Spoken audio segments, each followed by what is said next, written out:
ஒரு நிமிஷம் கேளுங்க.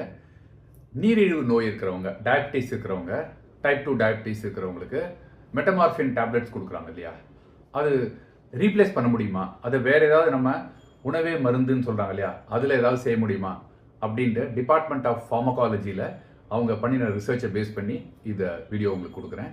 நீங்கள் பார்த்துட்டு இருக்கிறது Krupa vibes YouTube channel, KRUPAVIBES. இந்த டேப்லெட் நீங்கள் இந்த இதுக்காக இன்சுலின் ரெசிஸ்டன்ஸுக்காக நீங்கள் சாப்பிட்றீங்க இல்லையா? அது வந்து கல்லீரலில் போய் உங்களை பாதிக்குதுன்னு சொல்கிறாங்க. அது வந்து சர்க்கரை அளவை குறைக்கிற அந்த மருந்தாக அது யூஸ் பண்ணுறோம். ஆனால் நம்ம வீட்டிலே இருக்கிற ஒரு மாவீரன், அதாவது சமையலில் போடுற உடனே வாசனைக்காக மட்டும் போட்டு தூக்கி போடுறோம் இல்லையா?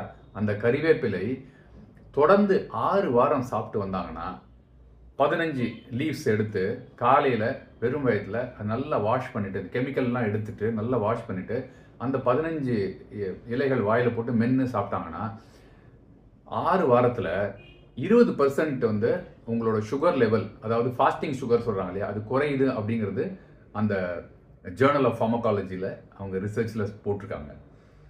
இதை ட்ரை பண்ணி பார்க்கலாம் நம்ம. இல்லையா ஆல்டர்னேட்டிவாக அதை வந்து வெயிலில் உலர வச்சு பவுடராக்கி காலையிலையும் சாயந்தரமும் நம்ம தண்ணியில் கலந்து குடிக்கலாம் அப்படின்னும் அவங்க ரெக்கமெண்ட் பண்ணுறாங்க.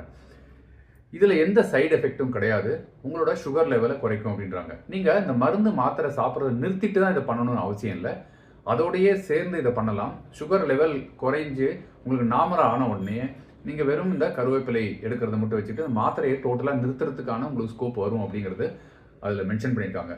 முயற்சி செஞ்சு பாருங்களேன். மருந்து மாத்திரை எத்தனை வருஷமாக சாப்பிட்டுட்டு இருக்கோம், அந்த அளவு குறையிற மாதிரி தெரியல, அது கூட்டிகிட்டே தானே இருக்குது. கருவேப்பிலை முயற்சி செஞ்சு பார்க்கலாமே. Thank you so much. Bye by.